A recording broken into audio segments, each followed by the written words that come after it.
Dear students, मैं इतिहास विषय लेकर पुनः उपस्थित हूँ। और चैप्टर जो पिछली बार हमने चर्चा की थी वही चैप्टर है। इसके कुछ क्वेश्चंस बाकी रह गए थे और उसी पर आज हम लोग चर्चा करेंगे। तो आज का क्वेश्चन हम ले रहे हैं। अगला आज का जो क्वेश्चन है हमारा वह जैसा कि बोर्ड पर है, मारियान तथा जर्मेनिया कौन थे और जिस तरह उन्हें चित्रित किया गया उसका क्या महत्व था। तो स्टूडेंट्स, ये जो जर्मेनिया और मरियान आप देख रहे हैं, सबसे पहले मरियान नाम है। तो मरियान और जर्मेनिया, मरियान फ्रांस का और जर्मेनिया जर्मनी का।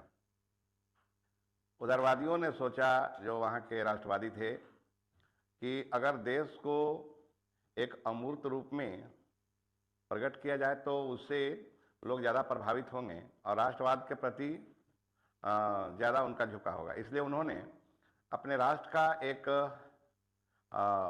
मूर्त रूप दिया। हालांकि वास्तव में ये जो नाम है वो वास्तविक जीवन में कोई ये महिला नहीं है, यह एक रूपक के रूप में प्रयोग किया गया है। फ्रांस देश को एक रूपक के रूप में यहाँ पर प्रयोग करके और लोगों की भावना को अपने देश के प्रति राष्ट्रवाद की ओर मोड़ने का प्रयास था ये। तो जैसा कि देख रहे हैं इसका आंसर कि 18वीं और 19वीं शताब्दी में कलाकारों ने क्या किया कि राष्ट्र के मानवीकरण और राष्ट्रों को एक चेहरा देने के लिए एक नारी रूप का व्यवहार किया। और राष्ट्र को व्यक्ति का रूप देने के लिए जिस नारी रूप को चुना गया, जैसा कि हम आपको बतलाया, वह असल जीवन में कोई खास महिला नहीं थी, वह राष्ट्र के अमूर्त विचार को एक ठोस रूप प्रदान करने का प्रयास था। और फ्रांस में जो राष्ट्र को मानव रूप देने के लिए लोकप्रिय नाम, जो ईसाई नाम है, चुना गया, उसका नाम मरियान है। और मरियान को राष्ट्रीय एकता का प्रतीक मानकर उसकी मूर्तियां जो है सार्वजनिक स्थान पर लगाई गई। और इसी प्रकार जर्मनिया में भी यही काम हुआ, जर्मनी में भी यही काम हुआ। जर्मनी में राष्ट्र को जो मानव रूप दिया गया उसका नाम रखा गया था जर्मेनिया। तो जर्मेनिया जो है बलूत वृक्ष के जो है पत्तों का मुकुट पहने दिखाया गया, क्योंकि जर्मन बलूत जो है वीरता का प्रतीक है। तो मरियान और जर्मेनिया दोनों ही नारी रूप थे। तो जिस तरह से मरियान और जर्मेनिया को चित्रित किया गया उसका व्यापक महत्व था, क्योंकि मरियान जो थी उसके प्रतिमा को स्वतंत्रता, एकता और न्याय, ये तीन चीज है, स्वतंत्रता, एकता और न्याय, ये तीनों का प्रतीक माना गया। अब इससे जनता को राजनीतिक भावनाओं का संचार हुआ। इस प्रकार जर्मेनिया का स्वतंत्रता, व्यक्ति बहादुरी और शक्ति के नए युग का प्रतीक। जर्मेनिया के बारे में क्या कहना है? स्वतंत्रता, बहादुरी और शक्ति के नए रूप का ये युग का प्रतीक था। तो इस तरह से फ्रांस और जर्मनी के लोगों ने या राष्ट्रवादियों ने कहिए कि अपने राष्ट्र को एक अमूर्त विचार देने के लिए दो नारी नामों को चुना और उनकी प्रतिमा बना करके सार्वजनिक जगह पर लगा करके लोगों की भावनाओं को राष्ट्रवाद के प्रति मोड़ने का प्रयास किया। तो इस तरह से इस प्रश्न का उत्तर आपका पूरा हो गया। अब हम कुछ और प्रश्न लेते हैं इस चैप्टर का। जैसा हाँ, यूनानी स्वतंत्रता युद्ध पर संक्षिप्त टिप्पणी लिखिए। यूनान के बात आ गया। यूनान भी यूरोप का एक देश है और यूनान के बारे में सुनने में बहुत प्राचीन काल से ही चर्चित है। इतिहास में प्राचीन काल में सभ्यता की जो विकास की बात होती है दुनिया में, तो यूरोप में यूनान का नाम पहले आता है। तो इसका हुआ क्या कि 15वीं शताब्दी में तुर्की साम्राज्य जो है इसको अपने साम्राज्य में मिला लिया, जिसको ऑटोमन साम्राज्य के भी नाम से जाना जाता था।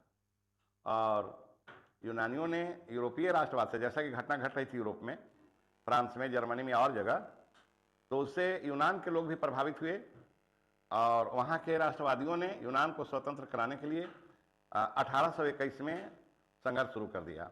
यह संघर्ष ऑटोमन साम्राज्य के विरुद्ध था। जैसा कि हमने आपको बतलाया कि 15वीं शताब्दी से ही जो है तो यूनान ऑटोमन का अंग था। यह संघर्ष जो है सो बहुत दिन तक चला था और इसमें जैसा कि आप देख रहे हैं, साहित्यकारों का मानना था कि यूनान यूरोपीय सभ्यता का पालना है। पूरे यूरोप के लोग इस बात को मानते थे और बात भी वास्तव में सही है कि यूनान जो है यूरोपियन सभ्यता का पालना है। यानी यूरोप में जो सभ्यता विकसित हुई है उसकी शुरुआत यूनान से ही हुई थी।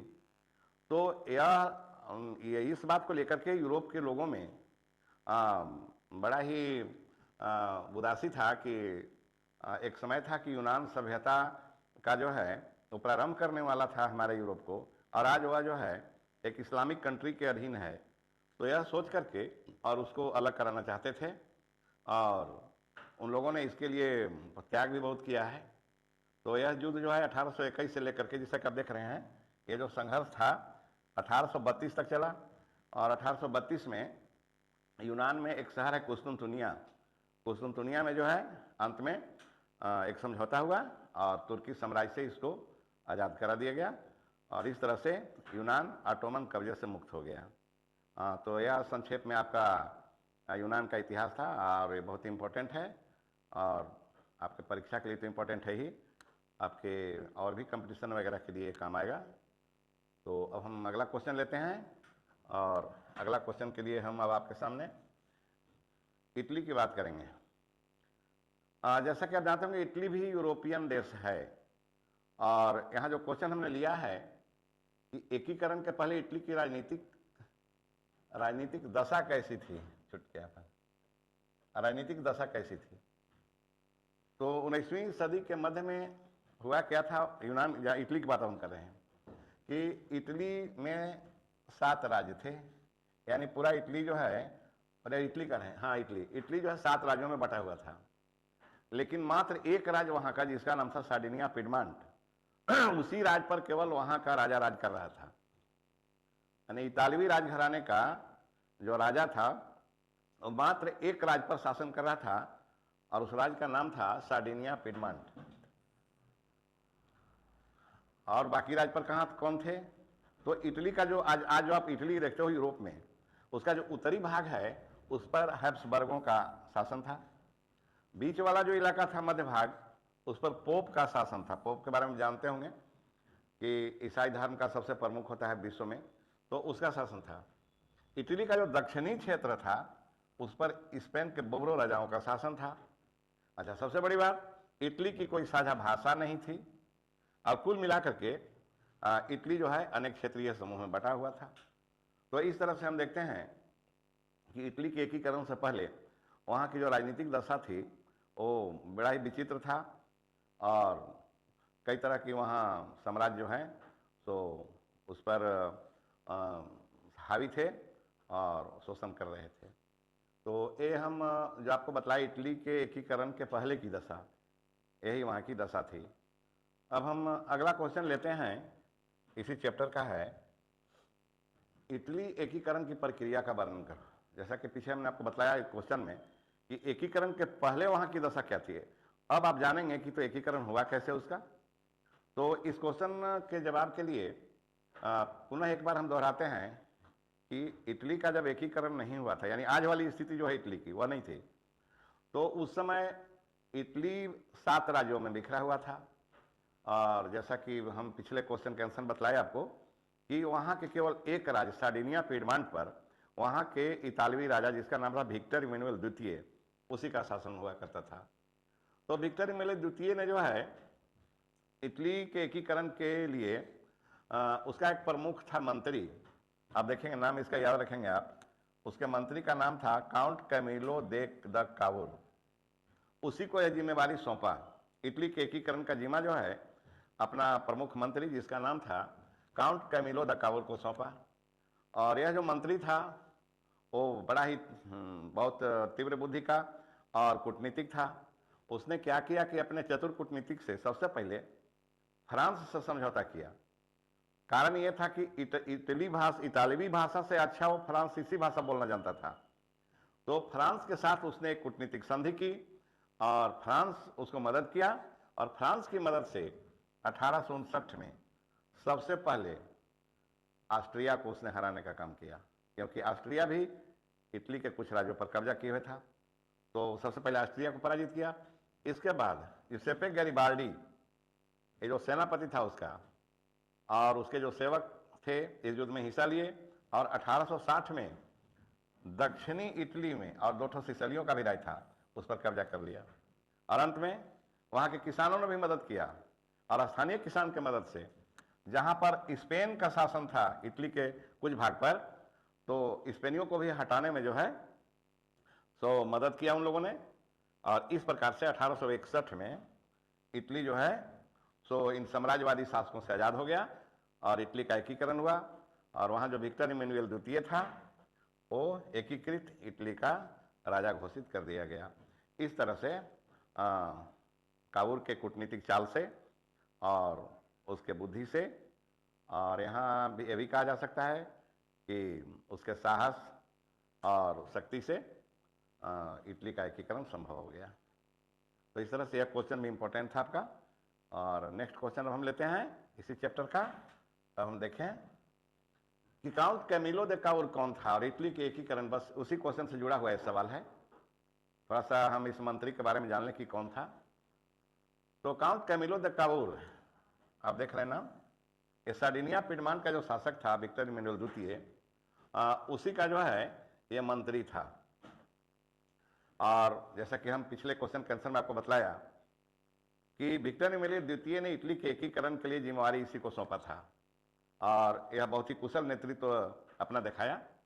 काबूल ने फ्रांस के साथ कूटनीतिक जो है सो संधि किया, फ्रांस की मदद से ऑस्ट्रिया को हराया, और काबूल ने यह दृढ़ निश्चय किया कि ऑस्ट्रिया को पराजित करना जरूरी है, क्योंकि ऑस्ट्रिया को इटली से बाहर किए बिना इटली का एकीकरण संभव नहीं है।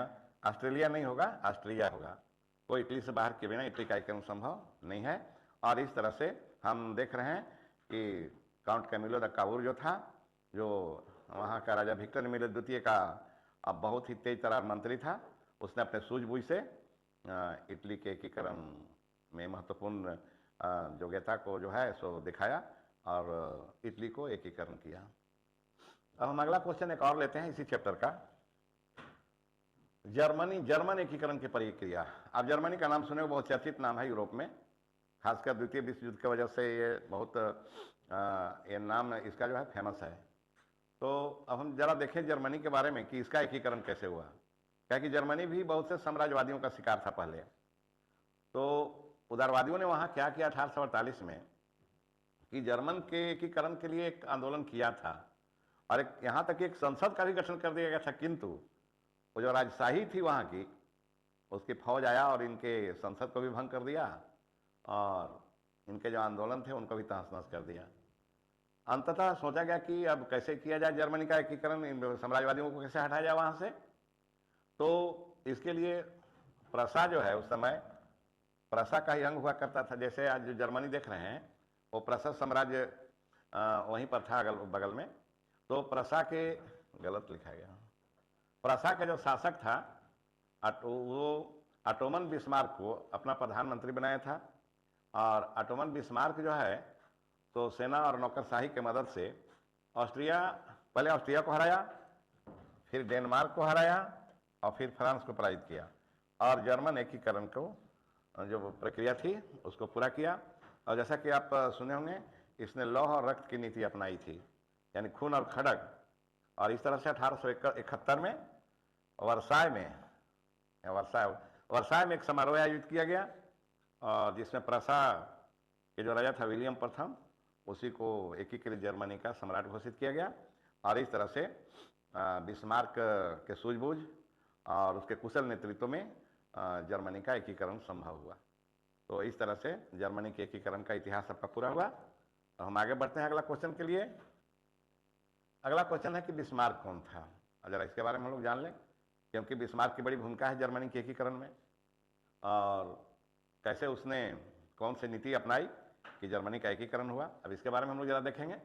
तो सबसे पहली बात कि प्रसा के शासक का प्रधानमंत्री था, और जर्मनी के एकीकरण के लिए प्रसा का शासक जो है इसी को सौंपा था, और जर्मनी के एकीकरण में महत्वपूर्ण भूमिका भी इसने निभाई। बिस्मार्क ने जर्मन एकीकरण के लिए संसदीय उपायों का सहारा नहीं लिया, बल्कि एक कठोरता पूर्वक खून और खड़ग, याद रखेंगे इसको, खून और खड़ग की नीति अपनाई, यानी बहुत कठोरता का यह सहारा लिया। और बिस्मार्क की जो सेना थी, उसके जो नौकरशाह थे, सबों ने मिल करके डेनमार्क, फ्रांस को पराजित किया तथा जर्मनी का एकीकरण किया।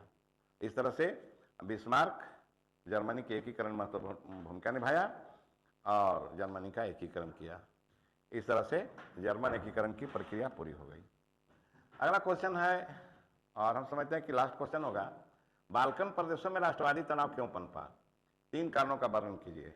बड़ा ही महत्वपूर्ण क्वेश्चन है कि बाल्कन प्रदेश जो एक ही जगह थे, वहाँ पर आपस में तनाव क्यों उन लोग के बीच बढ़ा था? तो बाल्कन जो है अनेक प्रकार के जातीय समूह प्रदेश था, यानी कोई एक जाति के लोग उसमें नहीं रहते थे, कई तरह के लोग थे। और बाल्कन क्षेत्र के एक बड़े भाग पर ऑटोमन तुर्की अधिकार किए हुए था। अच्छा, स्लाव बाल्कन, स्लाव भी एक जाति थी जो बाल्कन प्रदेश में रहते थे। ये जातीय समूह जो राष्ट्रीय भावनाओं से प्रेरित थे, यह सभी जाति समूह राष्ट्रीय राज्य की मांग कर रहे थे। बाल्कन क्षेत्र में जितने भी राज्य थे वे आपस में एक दूसरे से ईर्ष्या करते थे और अपने लिए ज़्यादा से ज़्यादा जो क्षेत्र है वो हथियाने के लिए चाहते थे। और जैसा कि अजान उस समय जो यूरोप में विकसित राष्ट्र कहिए या औद्योगिक राष्ट्र, जिसमें रूस, जर्मनी, इंग्लैंड, ऑस्ट्रो हंगरी थे, ये सब अपने ताकत के द्वारा इस बाल्कन प्रदेश में अपना जो है सो प्रभाव को बढ़ाना चाहते थे, बांटना चाहते थे।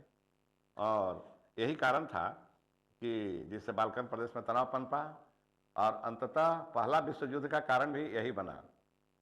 क्या कि जो विकसित राष्ट्र थे, औद्योगिक राष्ट्र, ये लोग सब अपना मार्केट यहाँ अपना बाजार बनाना चाहते थे और अपना साम्राज्य स्थापित, यही साम्राज्यवाद की होड़ जो है ये बाल्कन प्रदेश वाला, यही प्रथम विश्व युद्ध को आमंत्रित किया। और फिर आप लोग जानते हैं प्रथम विश्व युद्ध में क्या हुआ सो। तो मुख्य कारण था बाल्कन प्रदेश में कि वहाँ के जो रहने वाले लोग थे जो कई जाति के थे, और वे आपस में हर जाति के लोग अपने अपने अधिक अधिक क्षेत्र अपनाना चाहते थे, और इनको मदद करने वाले सब पहुँच गए जो शक्तिशाली राष्ट्र थे, और फिर आपस में सब लड़े, जिसके कारण प्रथम विश्व युद्ध भी हुआ। अब आप समझ गए हों कि बाल्कन प्रदेश में तनाव क्यों पनपा था। तो इस तरह से इस क्वेश्चन का जवाब आपका पूरा होता है। और ये चैप्टर में जो प्रमुख सवाल थे हमने आपके सामने प्रस्तुत कर उनके उत्तर को सॉल्व किया। अगर कोई कमी रह गई होगी तो आप कमेंट करेंगे, पुनः हम इस पर चर्चा करेंगे, और जहाँ तक हो सकेगा हम आपके कमी को पूरा करेंगे। और इसी के साथ आप लोग को धन्यवाद।